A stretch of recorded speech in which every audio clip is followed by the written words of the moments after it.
ఉండొద్దు. వాక్యం దేవుడు ధారాళంగా మాట్లాడేటప్పుడు జాగ్రత్తగా వాక్యాన్ని గమనించాలి. 2వ అధ్యాయం 4వ వచన భాగం చూద్దాం చూడండి. అయినను దేవుడు కరుణా సంపన్నుడై ఉండి మనము మన అపరాధముల చేత చచ్చిన వారమై ఉండినప్పుడు సహితము మన ఎడల చూపిన మహాప్రేమను బట్టి మహాప్రేమ చేత మనలను క్రీస్తుతో కూడా బ్రతికించెను. కృపచేత మీరు రక్షించబడి ఉన్నారు. మళ్ళా చూద్దాం చూడండి.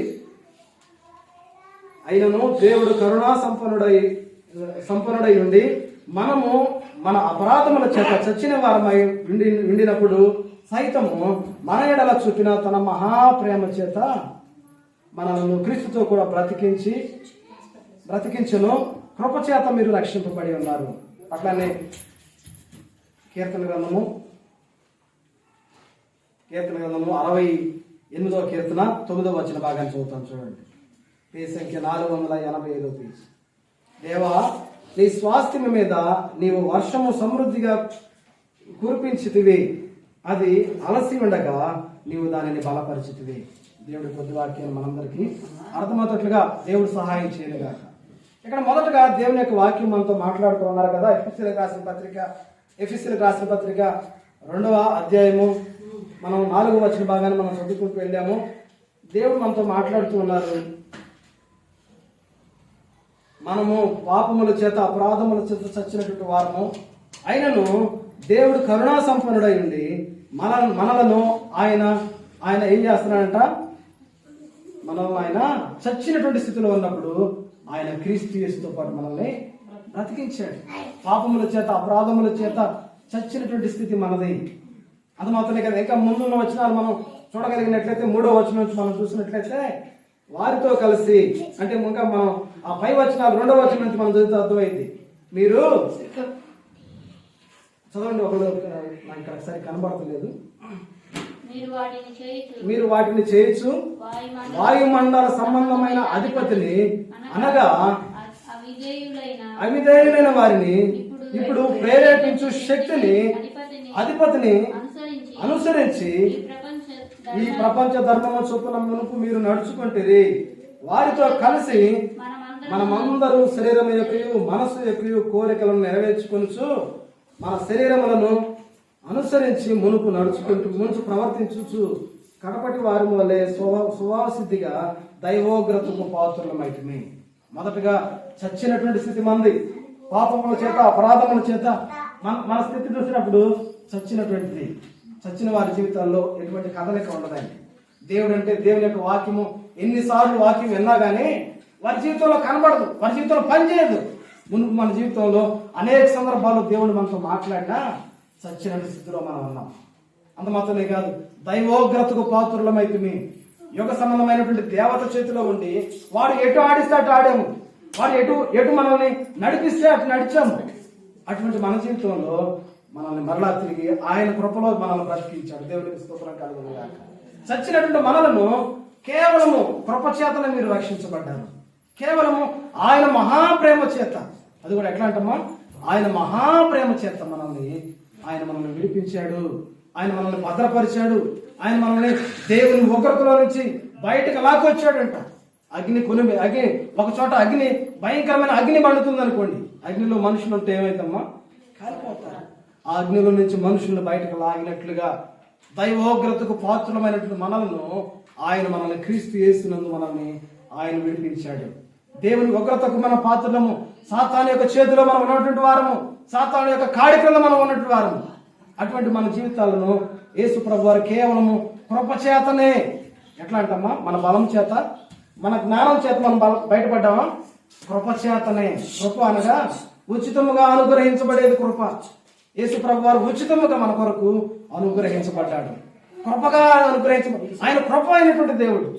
కాబట్టి ఉదయకాల సమయంలో దేవుని మనము ఏమని ఆరాధన చేయాలి? ప్రభువా, మేము దైవోగ్రతకు, దేవుని ఉగ్రతకు మేము పాత్రులమయ్యాం. అది మాత్రమే కాదు, మేము ప్రపంచ ధర్మము చొప్పున నడుచుకున్న వారం. మునుపు ప్రపంచము అంటే ఈ లోకంలో, ప్రపంచం అంటే ఈ లోకంలో అధిపతి ఒకడు ఉన్నాడంట. వాడి పేరు సాతానుడు. వాడు ఎట్లా నడిస్తే అట్లా నడిచేవాళ్ళం. వాడు ఎట్లా మనల్ని నడిపిస్తే ఎట్లా పరిగెత్తమంటే అట్లా పరిగెత్తేవాళ్ళం మునుపు జీవితంలో. అయితే దాని ద్వారా గొప్ప శిక్షకు పాల్చుకునే వారు మనం దేవుని ఉగ్రతకు మనము పాత్రులము. అయితే ఆ ఉగ్రతను తప్పించడానికి ప్రభు అయిన యేసుక్రీస్తు ప్రభు వారు ఆ ఉగ్రత అంతా ఆయన మీద వేసుకున్నారండి. ఆ ఉగ్రత ఆయన మనకు రావాల్సిన ఆ శిక్ష సమాధానార్థమైన శిక్ష అని రాయబడుతుంది అక్కడ. ఏంటంటే ఏ శిక్ష అంటే అది సమాధానార్థమైనటువంటి శిక్ష. అంటే ఒక పాపానికి రావాల్సినటువంటి శిక్ష, ఒక పాపానికి పొందుకోవాల్సినటువంటి ఆ శిక్ష అంతా ఆయన మీద వేసుకోవడానికి ఇష్టపడ్డాడు.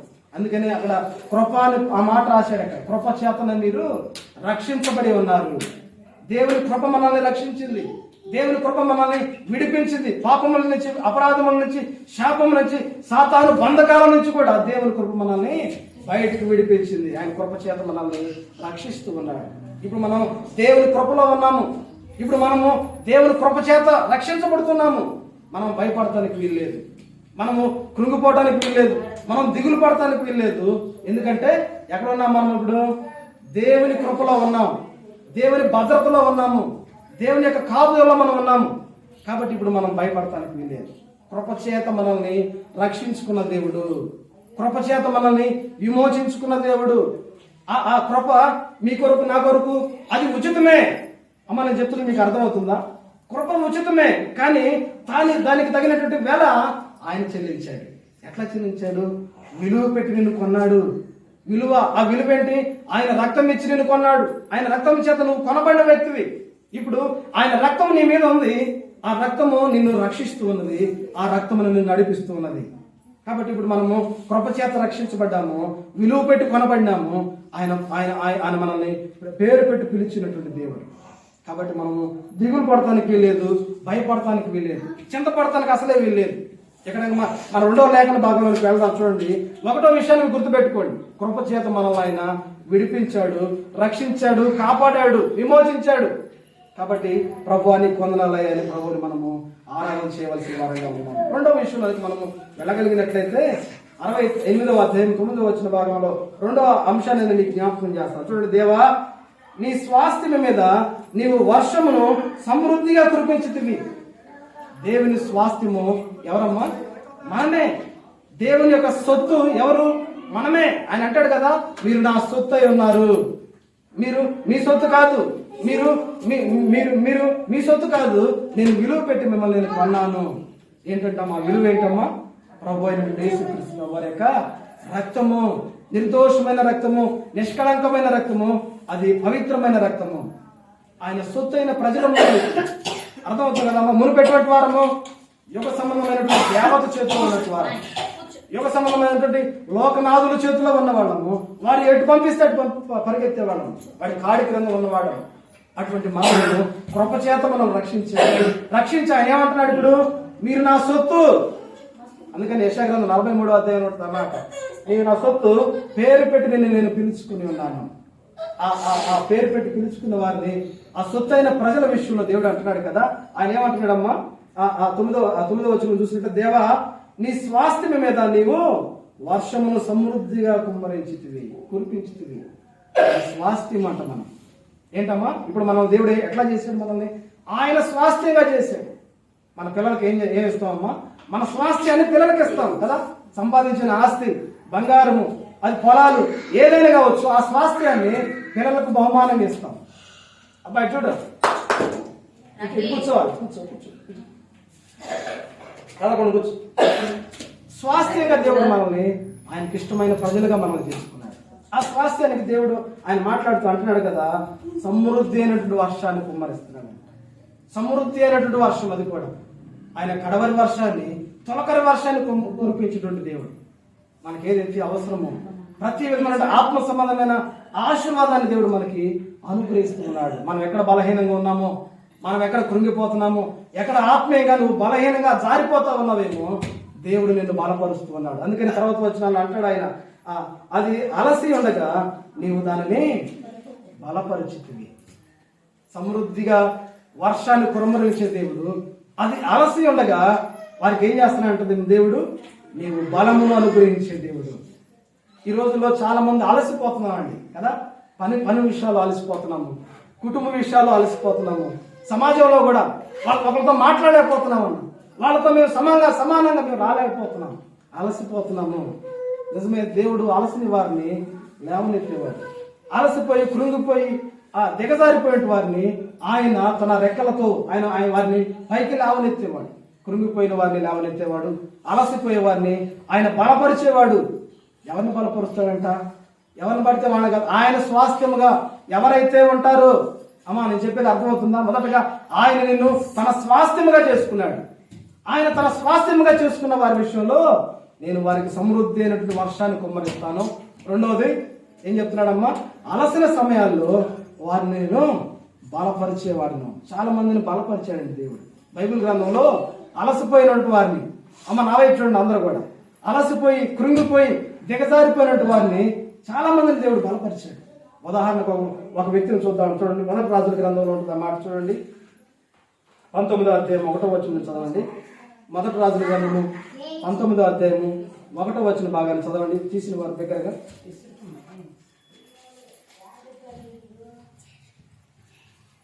19వ అధ్యాయం 1వ వచనం నుంచి చదవండి. తీసిన వారు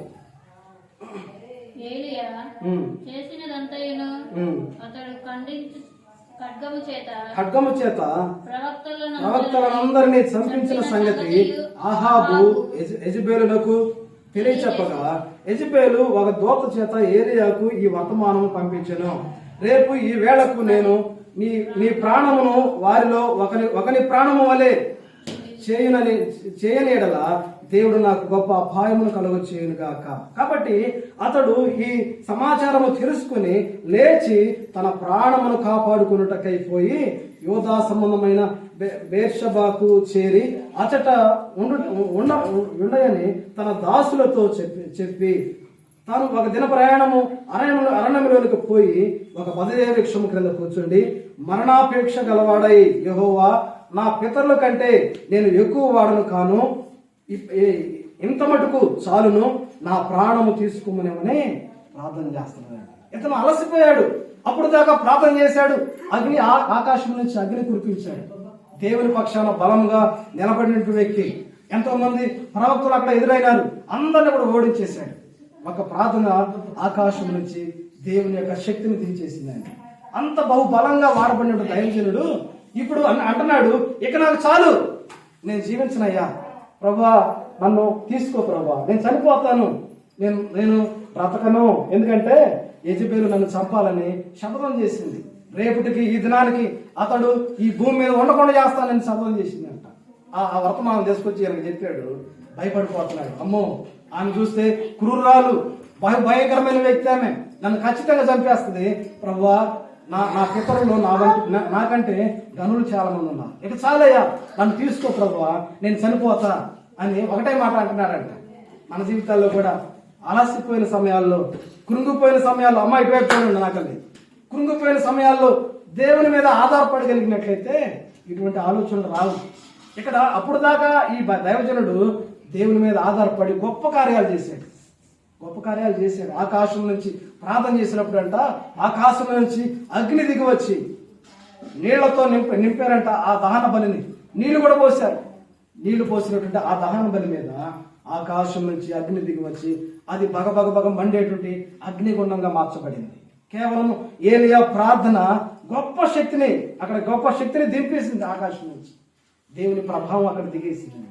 అంత గొప్ప పరాక్రమం కలిగినటువంటి ఏలియా ఒక సందర్భాల్లో ఏమవుతుందంటమ్మా, పరిస్థితుల వైపు చూసినప్పుడు యెజెబెలు నన్ను చంపేస్తుందేమో, యెజెబెలు బలం మీద అతను దృష్టి పెట్టాడు. ఎందుకంటే ఆమె క్రూరాలు, బహు భయంకరురాలు. అయితే ఆమెను చూసి భయపడి ఆయన అంటున్నాడు కదా, పరిగెత్తుతున్నాడంట. ఎంత గొప్ప కార్యాలు జరిగించినటువంటి ఏలియా ఇప్పుడు ఆమెను చూసి పరిగెత్తడం ప్రారంభించాడు. బదరీ వృక్షం కింద కూర్చొని బాధపడుతున్నాడు. అయ్యా, ఇక చాలయ్యా, నేను బ్రతకలేను, ఇంకా నన్ను తీసుకో ప్రభువా, నేను చచ్చిపోతాను నేను అంటున్నాడు. చూడండి ప్రభువుని ప్రేమని దీన్ని పెట్టినారా, దేవుని శక్తిని మనం ఆశ్రయించగలిగితే, దేవుని శక్తి దగ్గరికి మనం రాగలిగితే ఆయన మనల్ని విడిచిపెట్టడు. అందుకని ఆయన అంటాడు, ఆయన స్వాస్థ్యంగా కలిగిన జనుల విషయంలో ఆయన అంటున్నాడు కదా, అలసిన సమయంలో నేను మిమ్మల్ని బలపరుస్తాను, కృంగిపోయిన సమయంలో నా దగ్గరికి మీరు రాగలిగినట్లయితే నేను మిమ్మల్ని బలపరుస్తాను. ఏలియాను బలపరుస్తున్నాడు దేవుడు. దేవుని దూత మరలా ప్రత్యక్షమై నిద్రపోతున్నాడంటే ఏలియా లేచి నువ్వు లే, నీ ముందు చాలా ప్రయాణం ఉంది, నువ్వు వెళ్ళవలసిన ప్రయాణం చాలా ఉంది, కొద్దిగా ఆహారం తీసుకో అని ఆహారం పెట్టి మరలా వెళ్ళిపోయిందంట. మరలా ఏలియా మళ్ళా నిద్రపోతున్నాడు. చూడండి ప్రభునందు ప్రేమ దేవుని బిడ్డలారా, మనం ధైర్యపరిచేది దేవుని యొక్క వాక్యం, మనల్ని బలపరిచేది ప్రభు అయిన యేసుక్రీస్తు ప్రభువారు. మనల్ని ఆపదలో ఉన్నప్పుడు, ఇరుకులో ఉన్నప్పుడు, మరణ ఛాయలో ఉన్నప్పుడు, అందుకని పాట కూడా ఉంది కదా, మరణ ఛాయలో మెరిసిన నీ కృప నన్ను బలపరచెనయ్యా, నిన్నే ఘనపరచునయ్యా యేసయ్యా యేసయ్యా యేసయ్యా యేసయ్యా నిన్నే అందరూ పాడాలి. నీవే నా రాజువయ్యా, నిన్నే కొలుతున్నయ్యా, నీవే నా రాజువయ్యా. ఆయన మనం కొలిచినప్పుడు, ఆయనను మనం వెతుకుతున్నప్పుడు, కృంగిపోయిన సమయాల్లో, మరణ ఛాయలో, నలిగిన హృదయాల్లో మనం ఉంటున్నప్పుడు ఆయన మనల్ని వెతికి బలపరిచే దేవుడు. ఆయన బలపరిచేటువంటి దేవుడు. మనల్ని ఆయన విడిచిపెట్టే దేవుడు కాదు. ఆయన మనల్ని బయటకు త్రోసేసే దేవుడు కాదు. మనం బలహీనంగా ఉన్నామని, కృంగిపోయామని, దిగజారిపోయామని, మరణ ఛాయలో మనం వెళ్ళిపోయామని ఆయన మనల్ని చూసే దేవుడు. ఆయన మనల్ని వెతికే దేవుడు, మనల్ని బలపరిచే దేవుడు. ఏలియా దగ్గరికి దేవుడు వచ్చాడు. ఏలియా దగ్గరికి ఆ దేవుని దూత వచ్చినట్టుగా మనం చూస్తున్నాం. దేవుని దూత వచ్చి బలపరుస్తుంది. దేవుని దూత అన్నకాడ ప్రభు అయిన యేసుక్రీస్తు ప్రభువారిని పెట్టుకున్నాడు. యేసయ్య బలపరిచే దేవుడు, యేసయ్య ధైర్యపరిచే దేవుడు, మనల్ని ముందుకు నడిపించే దేవుడు. ఇంకా ఏలియాను విడిచిపెట్టల. ఇంకా చాలాసార్లు సందర్భాల్లో, ఇంకా 5వ వచనము 8వ వచనం చదవండి ఒకసారి. 5వ వచనం చదవండి. అతడు బదరీ వృక్షం క్రింద పరుండి నిద్రించుచుండగా ఒక దేవదూత వచ్చి అతన్ని ముట్టి, నీవు లేచి భోజనం చేయమని చెప్పాను. అతడు చూచినంతలో అతడు తల దగ్గర నిప్పుల మీద కాల్చబడిన అప్పమును నీటి బుడ్డియు కనబడెను. కనుక అతడు భోజనము చేసి తిరిగి వరుండెను. తర్వాత మళ్ళీ అయితే యెహోవా దూత 2వ మారు వచ్చి అతన్ని ముట్టి, నీ శక్తికి మించిన ప్రయాణం నీకు సిద్ధంగా ఉన్నది, నీవు లేచి భోజనము చేయమని చెప్పాను. అప్పుడు లేచి భోజనం చేసి ఆ భోజనపు బలము చేత 40 రాత్రింప్రగళ్ళు ప్రయాణం చేసి దేవుని పర్వతమును పేరు పెట్టబడిన హోరేబునకు వచ్చెను. దేవునికి స్తోత్రం కలుగును గాక. 40 రాత్రి ప్రగళ్ళు నడవాలి. మనము దిగజారిపోవడానికి కాదు దేవుడు మనల్ని పిలిచింది, వెనక తిరిగిపోవడానికి కాదు, ఆత్మహత్యలు చేసుకోవడానికి కాదు, ఇంకా మనము కృంగిపోయి ఇంకా మనం ఏం చేయలేమని కూర్చోడానికి కాదు దేవుడు మనల్ని పిలిచింది. 40 రాత్రి పగళ్ళ మన ముందు ఉంది. అంటే మన ఆత్మీయ జీవితము ప్రభు రాకడ వరకు, అంటే అది మాత్రం మన జీవితము ముగించబడేంత వరకు, ఈ ముగించబడేటువంటి దినాల్లో మనం బలం పొందుకోవాలి.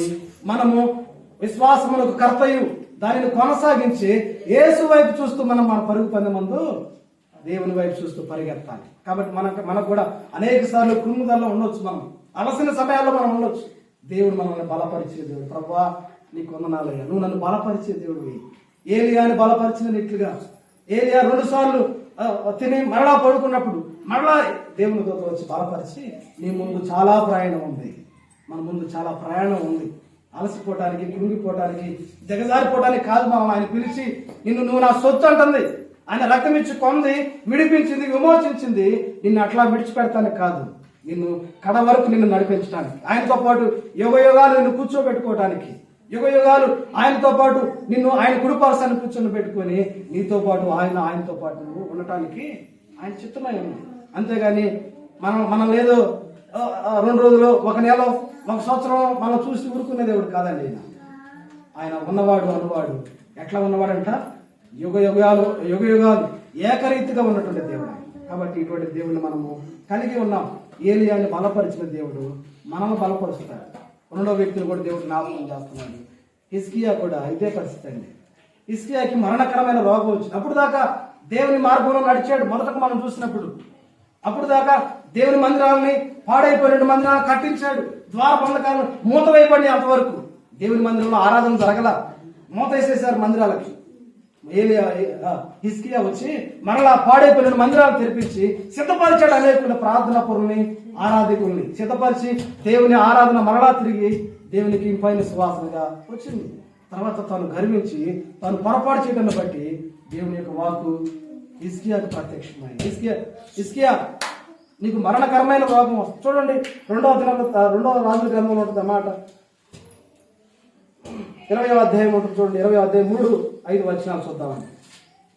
20వ అధ్యాయము 3వ వచనం 5వ వచనం చూద్దాం. 20వ అధ్యాయం 2వ రాజుల గ్రంథము 20వ అధ్యాయం తీసిన వాళ్ళు చదవండి. 3వ వచనం చదవండి.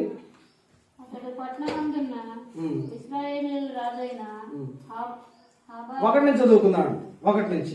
ఆ దినములలో హిజ్కియాకు మరణకరమైన రోగము కలుగగా ఆ ఆమోజు కుమారుడు ప్రవక్తనైన యెషయా అతని యొద్దకు వచ్చి నీవు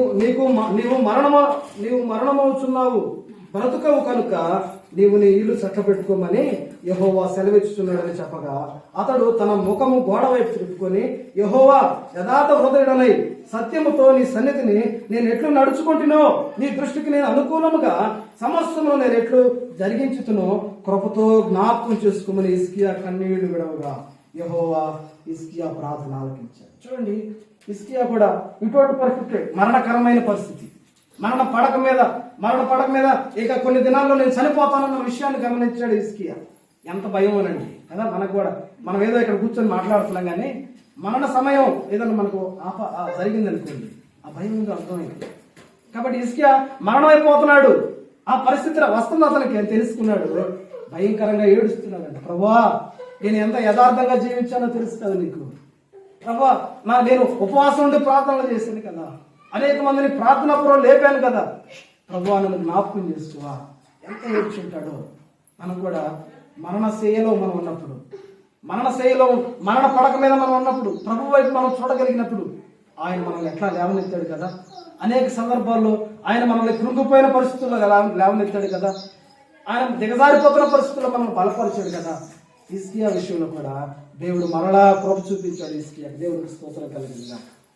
మరణ భయము మనల్ని వెంటాడుతున్నప్పుడు ఆయన వైపు మనం చూడగలిగినప్పుడు ఆయన మనల్ని బలపరిచే దేవుడు, ఆయన మన కన్నీళ్లను తుడిచే దేవుడు. ఇంకొక వ్యక్తిని కూడా దేవుడు జ్ఞాపకం చేస్తున్నాడు. సమూయేలు, బాలుడైన సమూయేలు యొక్క తల్లి ఎంత రోధించిందోనండి. ఆమెకు పిల్లలేదు. ఒకవైపు తన తోడుకోడలేమో ఆమెను ఇబ్బంది పెడుతుంది. కుటుంబంలో ఎంతో ఇరుకు పరిస్థితులు, ఆమెకు పిల్లలు లేరు. పక్కన చూస్తున్నారు చక్కగా. ఎంతో రోగం చేసింది, కన్నీళ్లు పెట్టుకుంది. యేసు ప్రభువారు ఆమె కన్నీటిని తుడిచాడు. మన జీవితాల్లో కూడా లేనటువంటి పరిస్థితులు, ఏదైతే బలహీన పరిస్థితులు మనం ఉంటున్నామో, బలహీన పరిస్థితులు ఆయన మనల్ని బలపరిచే దేవుడు. కాబట్టి ఆయన మనల్ని బలపరచడానికి సిద్ధంగా ఉన్నాడు. కాబట్టి ఉదయకాల సమయంలో దేవుని మనము ఆరాధన చేయాలి. హిజ్కియాను బలపరిచేవాయి. నేను కూడా కృంగిన సమయం, అలసిపోయిన సమయాల్లో నన్ను బలపరిచాను. నేను నీ స్వాస్థ్యంగా నన్ను చేసుకున్నావు ప్రభువా, నీ వందనాలయ్యాను ప్రభుని ఆరాధించాలి. చిన్నగా ఒక మాట చూసుకొని మనం ప్రార్థన దేవుని ఆరాధిద్దామని చూద్దామండి. దేవుని మనం ఒక విషయాన్ని మనం చూసుకొని ఆరాధనలోకి వెళ్దాం. ఇర్మియా గ్రంథంలో ఉంటున్నాం చూడండి. ఇర్మియా గ్రంథము 45వ అధ్యాయము 3వ వచన భాగాన్ని చూద్దామండి. ఇర్మియా గ్రంథము 43వ అధ్యాయము 3వ వచనం చూద్దామండి. తీసిన వారి దగ్గరగా చదవండి. 45వ అధ్యాయము 3వ వచనం.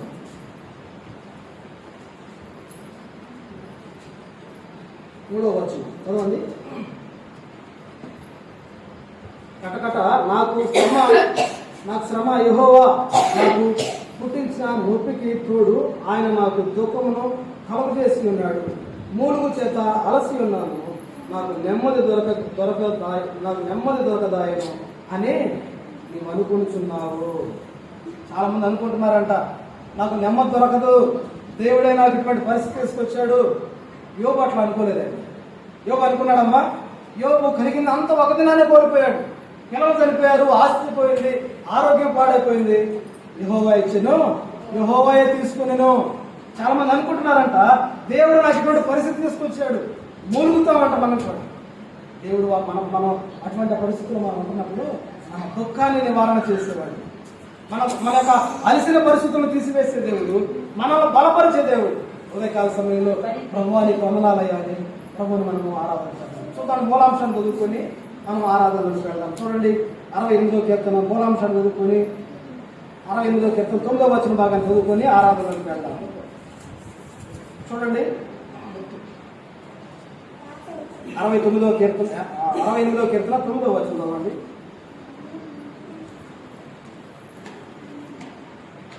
దేవా, నీ స్వాస్థ్యము మీద నీవు వర్షము సమృద్ధిగా కుమ్మరించుతివి. అది అలసి ఉండగా నీవు దానిని బలపరచుతుంది. అది అలసి ఉండగా నీవు దానిని బలపరచుతుంది. 3 విషయాలు చెప్పాను. దేవా, నీ స్వాస్థ్యం మీద నీవు వర్షాన్ని కుమ్మరించావు. నన్ను నీ స్వాస్థ్యంగా చేసుకున్నావు ప్రభా. ఎఫెసీయులకు రాసిన పత్రిక 2వ అధ్యాయంలో చూసినప్పుడు అందరూ మోకాళ్ళ మీద కొద్దవాళ్ళు. కొద్ది వాక్యాలు దేవాతి దేవుడు మనందరికి దీవెనకరంగా మార్చుకున్నారు. అందరూ మోకాళ్ళ మీద కొద్దవాళ్ళు. 2 విషయాలు మనం చూసాం. 3 విషయాలు. దేవా, నీ స్వాస్థ్యం మీద నువ్వు వర్షాన్ని కుమ్మరించావు. అది అలసి ఉండగా నువ్వు దానిని బలపరుచుతివి. ఏంటి అసలు ఆయన స్వాస్థ్యం ఏంటి? మొదటిగా ఆయన స్వాస్థ్యం మనమే. ఎటువంటి స్థితిలో ఉన్నప్పుడు ఆయన మనం చూశాడు. ఎటువంటి స్థితిలో అంటే దేవుని ఉగ్రతకు పాత్రమైన స్థితి మనం కదా. లోక సంబంధమైన యుగ సంబంధమైన దేవత కాడి కింద మనం ఉన్నాము. అది మాత్రమే కాదు, పాపముల చేత అపరాధముల చేత చచ్చినటువంటి స్థితి మనది. యేసుక్రీస్తు ప్రభు వారు ఉచితముగా కృప చేత మిమ్మల్ని నేను రక్షించాను అన్నాడు. కాబట్టి ప్రభువా, నీ వందనాలయ్యా, ఉచితంగా నీకు రక్షణ అనుగ్రహించావు. అది ఉచితమే కానీ నువ్వు వెల చెల్లించావయ్యా ప్రభా. దానికి తగినటువంటి వేళ మీ రక్తమంతా దారులు కార్చావు ప్రభా. దానికి రావాల్సినటువంటి వేళ నీ దేహం అంతా నాగక్షంలో దున్నించుకున్నావు ప్రభా. నీకు వందనాలయ్యా. నేను విడిపించబడాలని నీవు బలిగా అర్పించబడ్డావని నా సమాధానం మధ్య శిక్ష నీ మీద వేయించుకున్నావు. నీకు వందనాలయ్యా. నువ్వు ఆ విధంగా సిలువ త్యాగాన్ని చేసి నన్ను నీ స్వాస్థ్యంగా చేసుకున్నావు ప్రభా. పనికిమాలిన జీవితాలు మాని నీ కుమారుడుగా నన్ను స్వీకరించడానికి ఇష్టపడ్డావు. నీ కృపాశను కూర్చుని పెట్టుకోవడానికి ఇష్టపడ్డావు. నన్ను బలపరచడానికి ఇష్టపడ్డావు. శ్రమలో ఉన్నప్పుడు, కురిగిపోయిన ఉన్నప్పుడు, అలసిపోయిన ఉన్నప్పుడు నన్ను బలపరిచిన దేవుడు ప్రభు. నన్ను బలపరుస్తున్న దేవుడు. నీకు వందనాలయ్యా అని ప్రభువుని హృదయమార ప్రభుకి మనం వందనాలు చెప్తాం. అందరూ ఆరాధనలోకి వెళ్దామండి. ఒక్కొక్కరుగా చెప్పబడిన వాక్యాన్ని బట్టి ఆరాధన చేద్దాం. దగ్గరగా ఆరాధన చేద్దామండి. క్లుప్తంగా ఆరాధన చేద్దాం. ఆరాధించండి. బంగారు పాదాలు గొప్ప దేవుడు మీ ధనుడు మీ పరిశుద్ధుడు నాయన. మా ఆధారు నీవే తండ్రి. మీకు వందనాలు స్తోత్రాలు చెల్లిస్తున్నాం నాయన.